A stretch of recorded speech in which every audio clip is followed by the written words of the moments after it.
Hay historias de guerras que duran siglos, guerras por la tierra, por coronas, por imperios, pero esta es diferente. Vamos a sumergirnos en la increíble historia de una guerra de 600 años que no se luchó por otra cosa que por el agua. Cómo empezó todo y, sobre todo, cómo terminó.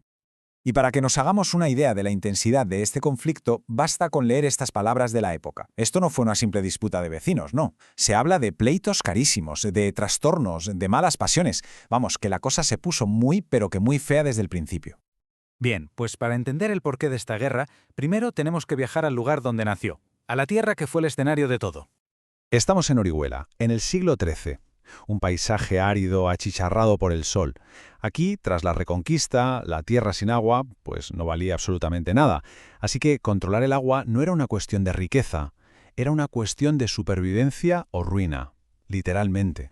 Y en esta tierra tan seca, la gran protagonista era la acequia. No era un simple canal de riego, no. Era la arteria principal que llevaba la vida a los campos.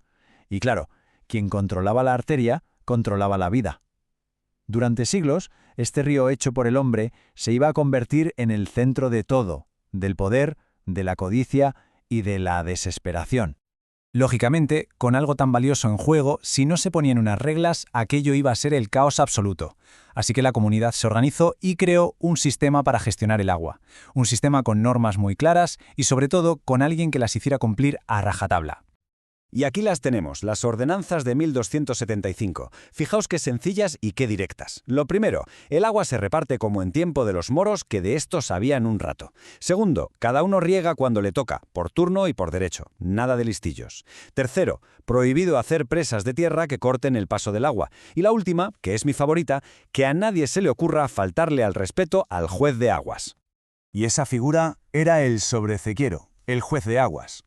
Ojo, que no era un cualquiera, era una figura todopoderosa elegida para supervisar el reparto y resolver las disputas allí mismo, sobre el terreno. Imaginaos el poder, tenía en sus manos el destino económico de toda la comarca, y su palabra era ley. El sistema parecía bien pensado, ¿verdad? Estaba diseñado para mantener el orden. Pero, ¿qué pasa cuando quien desafía las reglas no es un simple agricultor, sino una de las familias más ricas y poderosas de la zona? Pues que el sistema se enfrenta a su mayor prueba. Y así es como arranca una batalla legal que va a durar generaciones. Pasamos ahora al corazón de esta historia, al conflicto central. Un pleito tan largo que se acabó convirtiendo en una especie de leyenda local. Todo empieza con la familia Portillo.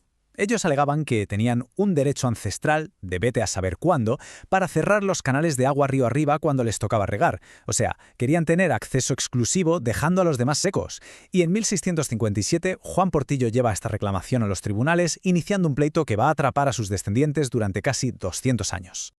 Es que esto no fue un juicio y ya está, no. Fue una guerra de desgaste librada en los juzgados.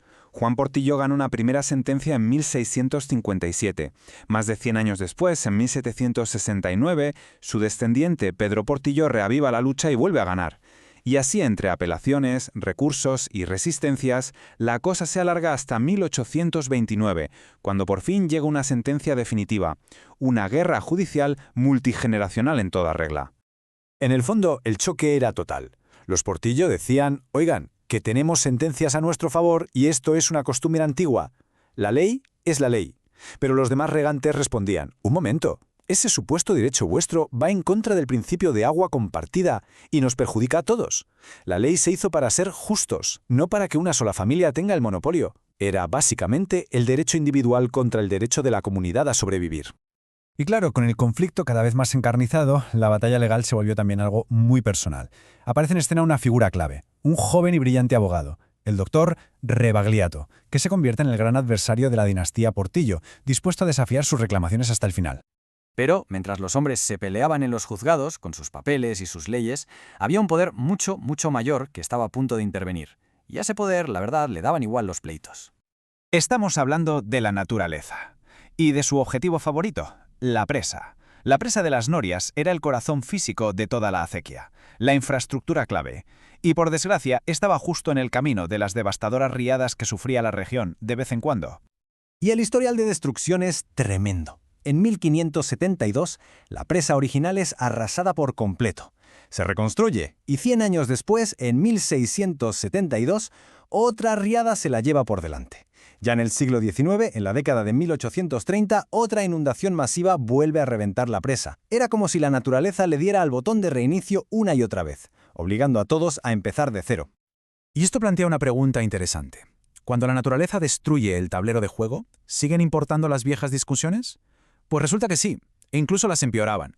Cada vez que había que reconstruir, surgían nuevas peleas. Sobre el coste, sobre dónde poner la nueva presa, sobre quién la iba a controlar. Un auténtico caos. Después de siglos de pleitos interminables y desastres naturales que lo borraban todo, la comunidad empezó a darse cuenta de algo. Se dieron cuenta de que las leyes en un papel y las presas hechas de tierra y piedra simplemente no eran suficiente. La paz definitiva no iba a llegar de la mano de los abogados, sino de los ingenieros. Entendieron que la respuesta no estaba en los juzgados, sino en la ciencia y la tecnología. Así que se embarcaron en un proyecto de ingeniería masivo y modernísimo para la época, con un objetivo claro: domar el río de una vez por todas. Eso sí, la solución tenía un precio. ¿Y qué precio? La nueva presa de hierro y las norias costaron 500.000 pesetas de finales del siglo XIX. Una auténtica fortuna. Una suma tan enorme que era imposible de asumir por separado. Por primera vez en siglos, todas esas facciones enfrentadas se vieron obligadas a cooperar. La necesidad común les forzó a hacer lo que parecía imposible. Y este contraste lo resume todo a la perfección. Por un lado, la forma antigua de hacer las cosas, una página del pleito de 1657, un documento polvoriento por el que se pelearon durante generaciones. Y por otro, la nueva forma, el plano de la moderna presa de hierro inaugurada en 1871. Es el paso de luchar por textos antiguos a construir un futuro juntos con la tecnología. La historia de la sequía de Molina es una saga fascinante del pasado, sí. Ellos pusieron fin a su guerra de 600 años con hierro y acero.